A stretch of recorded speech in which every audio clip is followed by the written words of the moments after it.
Today, I have the pleasure of having a conversation with Daniel Therrien, the Privacy Commissioner of Canada. He was appointed in 2014, and prior to that, for 3 decades, he was a lawyer advising the Government of Canada in various capacities. And it is my pleasure to do this podcast with him today. Daniel, your term is, I guess, quickly coming to a close. You were appointed in 2014. How has the time gone? Has it gone quickly or slowly? It has gone very, very quickly. You know that because you're in the business. So privacy is an area that is never boring, always fast moving.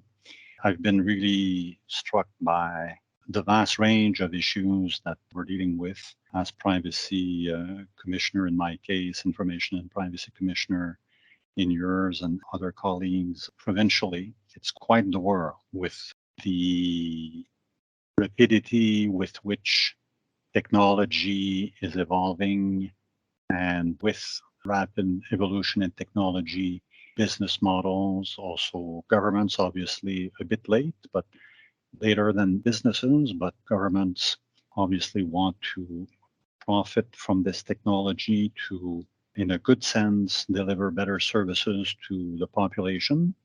But of course, sometimes they do certain things that are a little bit risky from a privacy perspective.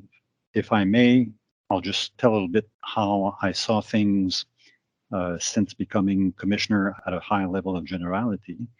I would say when I came in with a certain vision of giving more control to Canadians over their personal information.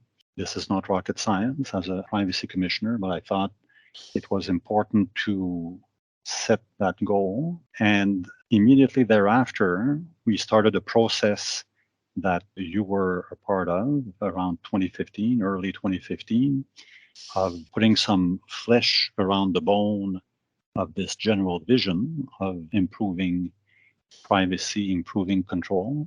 So we set out 4 strategic priorities. I won't name them all just now, but it's just to say that in an area that is evolving as rapidly as technology and with the innumerable privacy issues that this creates, you have to focus on certain things. You cannot do everything. You cannot look at every issue.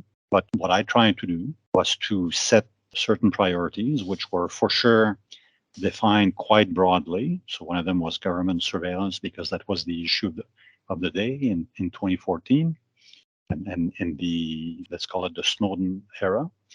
Right. So broadly defined priorities, because you cannot do everything. And then we got going and did the work. We did the policy work.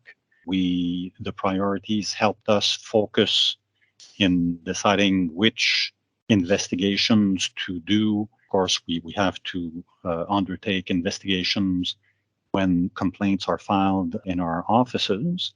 But certainly and I think many colleagues across the country have the authority to initiate certain investigations. So in the area of commissioner-initiated investigations, the fact that we had defined certain priorities was helpful, try to understand government surveillance, economics of privacy, the right to reputation, the body as information. And based on that, we certainly found certain things in investigations and were able to understand certain deep patterns, cross-cutting issues.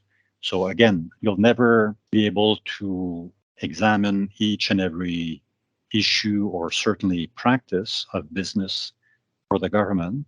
But what I tried to do was to have a reasonably good grasp of the whole picture to identify these cross-cutting issues and try to propose solutions that made sense.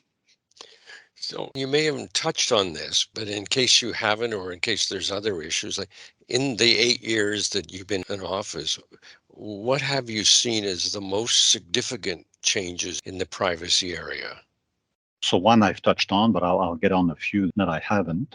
Mhm. The one, I think, clear issue that is more prevalent, more clearer today than it was 8 to 10 years ago is the speed with which technology is evolving. Technology has always been fast moving, but I was going to say it seems, it doesn't seem, it is clear, it is factual that technology is constantly moving faster and faster. And we have seen this in Spain with the pandemic, where a lot of our activities that occurred in person are now occurring online with all of the benefits that this presents in terms of medical advice, the delivery of education services, for instance, that would not have been possible during the pandemic in person. But it means a whole lot of personal information is being collected about individuals, and this obviously raises a lot of issues. So the speed with which technology is evolving and the extreme slowness at which laws evolve to try Yes. to regulate this fast-moving world is certainly one important theme. That said, there have been changes in legislation, fewer in Canada than elsewhere. So the reference nowadays is the European Union and the GDPR, but Mhm. changes have not occurred only in Europe. One of my roles as a federal commissioner is to attend a number of international conferences with other data protection authorities globally. And at these meetings, and of course, in between these meetings and conversations with colleagues internationally, we can see that yes, Europe is ahead of others, but many other countries are adopting similar laws or certainly more modern laws, which simply underscores how Canada's, at least federally, Canada's laws are behind. And it's not a question of keeping up with the Jones. It's a question of ensuring that Canadians have sufficient protection in this fast moving world. And there are jurisdictions that are ahead of us. And it's obviously a shame from my perspective that we're not moving rapidly. So yes, technology is moving fast, but there are jurisdictions, I will not say that catch up with the speed of technological change, but certain jurisdictions, many jurisdictions among Canada's trading partners that are much closer to the goal than Canada at this point. A third and final phenomenon that I'll touch on in terms of the most significant changes is the focus about government surveillance, national security.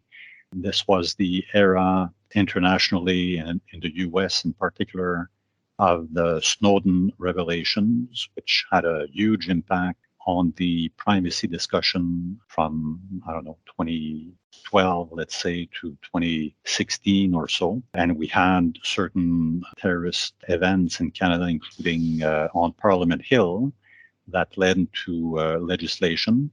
So the early part of my mandate was focusing a lot on government surveillance, but now it's much more about the use of personal information by companies, by private sector organizations, and to what extent this is occurring in a way that respects the privacy of individuals. Of course, people will know the expression surveillance capitalism.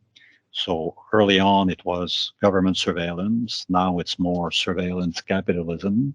I wouldn't say that everything is fine in terms of government surveillance. We certainly have better oversight now than we had around 2014. But we see that with phenomena like homegrown extremism, I'll say, the national security and law enforcement apparatus is looking to enhance its authorities to be able to deal with phenomena like this. So I think that there will be another round of discussion around, yes, they may well need new authorities to deal with new phenomena, but we need to consider, obviously, privacy of Canadians and how that is achieved, yes. I said that would be my third and final point. I'll add another one. I think, but I don't want to overstate this, but I do think that the population is more aware today of the importance of privacy than it was, say, 10 years ago.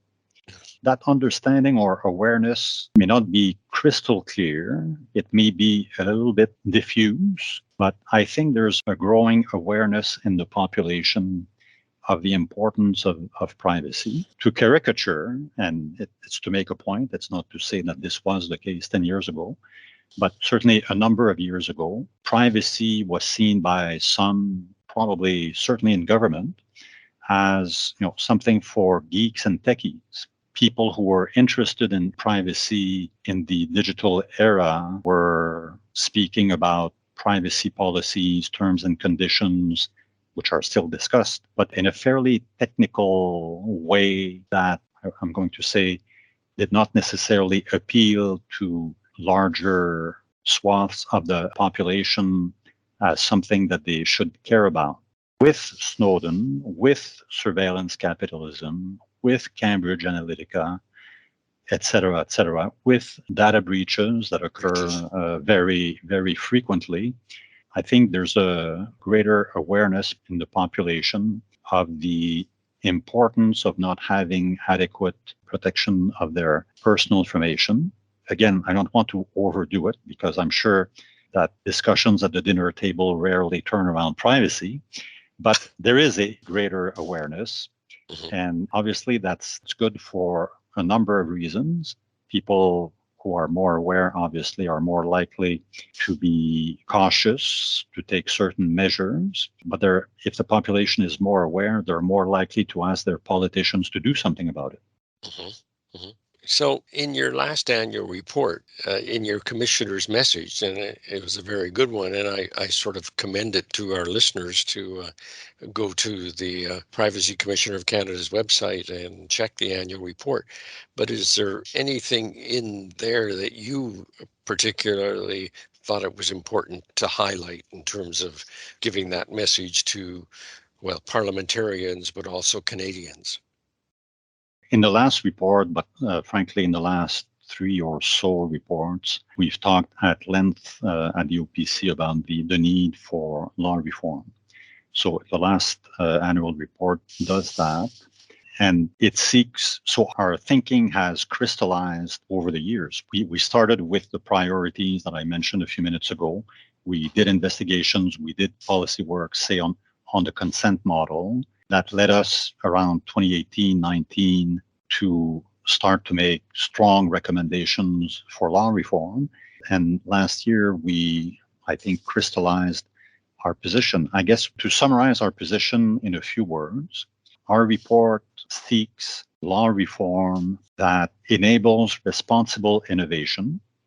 So we're not saying that privacy overtakes any and all other interests. There are other public interests. So enable responsible innovation, but within a rights-based framework that ensures that there's increased corporate accountability, that ensures that there are more common rules between the privacy legislation governing the public and private sectors. Data does not know borders geographically, but also between the private and public sectors. Data moves around from the private to the public sector and vice versa. If data moves around, it should be subject, if not to exactly the same rules, and perhaps there is an argument for the rules need not be exactly the same because the context is not exactly the same, but at least there should be similar rules as between the public and private sectors. And of course, laws need to include quick and effective remedies, including order making for data protection authorities and meaningful sanctions to incentivize regulated entities to comply with the law. So we are known to have made forceful law reform recommendations. I think they are clearly needed because it's not only risks to privacy that we're talking about. We have demonstrated over the past few years that there are real harms out there to democracy, to equality rights, to privacy rights. So there needs to be a much more strengthened legal framework. But that does not mean at all data should not be used to provide good services either by the private sector or the public sector that is necessary. That is the way of the future, that the value of data will be extracted for economical and better services by governments. But that needs to be regulated under a rigorous framework, which starts with protecting privacy as a human right. So, casting back over the 8 years, what do you feel your greatest contribution has been? I'll mention two. One that I touched on a little bit a few minutes ago, which is I think we have played a role in building awareness among Canadians for the importance of privacy beyond, again, technical rules around consent, privacy policies, and the like, to demonstrating the link between privacy and the exercise of many other fundamental rights, democracy in Cambridge Analytica, equality rights. At the end of the day, freedom. There is no freedom unless privacy is adequately protected. Mhm. So I think we have, through our investigations, through our policy work, through what I hope are a pretty consistent and coherent set of recommendations that sought to be realistic and balanced. Again, we are not against the use of personal data for economic reasons or for better delivery of government services, but through what I hope to be a coherent set of recommendations, we have tried to address issues that we have identified over the past few years.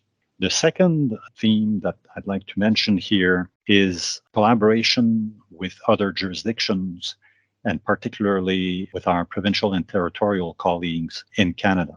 This was important to me. So we have conducted joint investigations with provincial and mostly provincial commissioners. We have issued joint statements, policy statements, with provincial and territorial commissioners on national security in the early years. There was a joint statement on the need for law reform in national security, I think in 2014, if I'm not mistaken. More recently, with the pandemic, we have issued a number of joint statements with provincial and territorial commissioners on the processing of data, personal data, in the context of a pandemic broadly, then with regard to the tracing application with respect to vaccine mandates.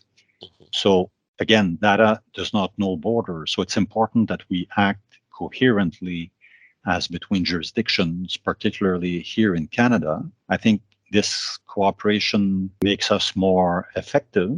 The whole is more effective than any of its constituent parts. Mhm. So as data protection authorities, we're more effective that way. And by the way, this also has advantages for regulated entities, for companies, for instance, knowing that even though they may be subject to, in the private sector side, 4 jurisdictions, federal and a number of provincial jurisdictions, these jurisdictions work together. So the companies will receive normally one set of conclusions at the end of an investigation, one set of recommendations, which is to the benefit of companies in this case, and to the extent that there is cooperation in the public sector government departments. So that is clearly something that was an objective for me, and I'm quite proud of the, not to say that there was no cooperation before the beginning of my mandate, but I made it a point to increase that collaboration, and I'm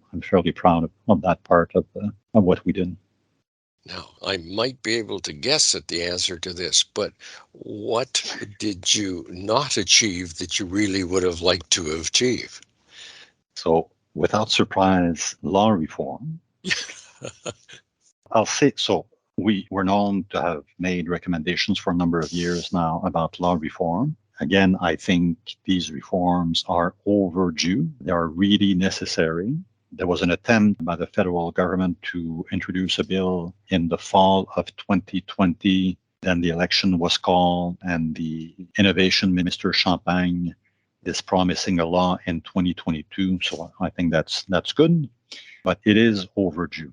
I'll say this though. So even though we have made a lot of comments about the need for law reform, I don't want to be seen as somebody who thinks that law reform is going to be a panacea. I think law reform is not sufficient. It is necessary, but it is not sufficient. It needs to come with powers, resources, means, broadly speaking, for data protection authorities to actually implement and enforce this legislation. And by enforcing, it does not mean only to issue $1 million fines. It means working with companies, working with government departments to understand what they want to do, what their objectives are, how they propose to use personal information, and work with them proactively at the front end of program definition so that these objectives that the government or that companies have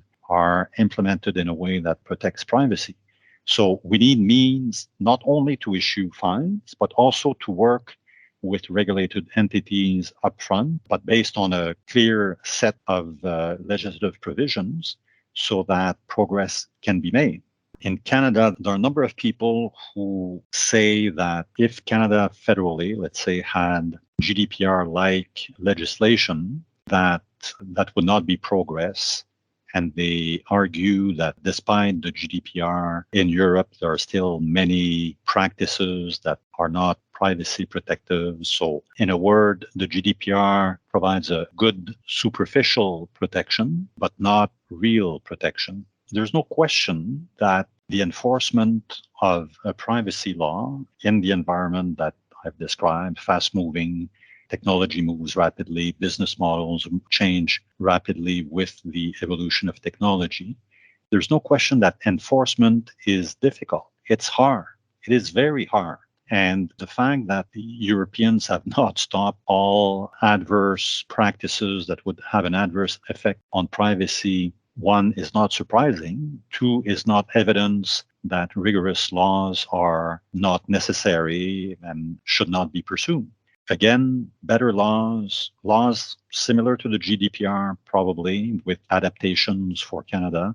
Certainly laws like those that we've advocated in Canada are absolutely necessary, but they are not sufficient. They need to come with means. They need to come with regulators that are balanced in their approach, but it has to start with legislation. Legislation is not sufficient, but it is absolutely necessary.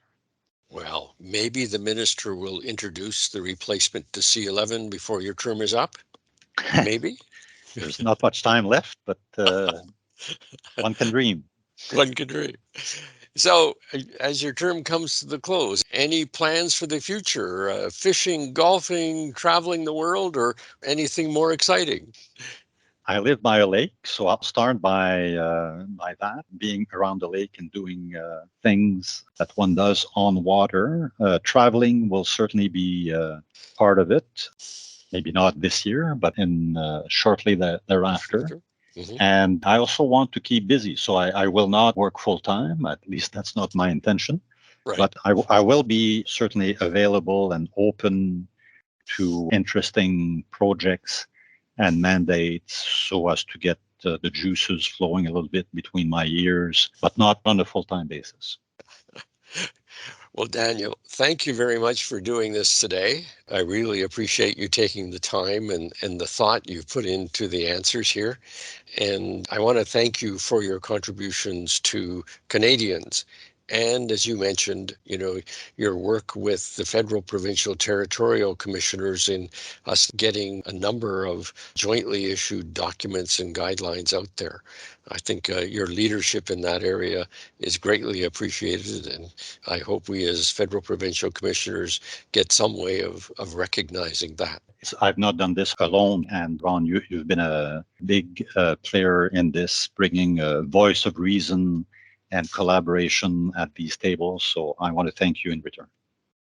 Well, thank you very much, Sir Daniel, and enjoy that work around the lake and the part-time involvement in something. Thank you very much.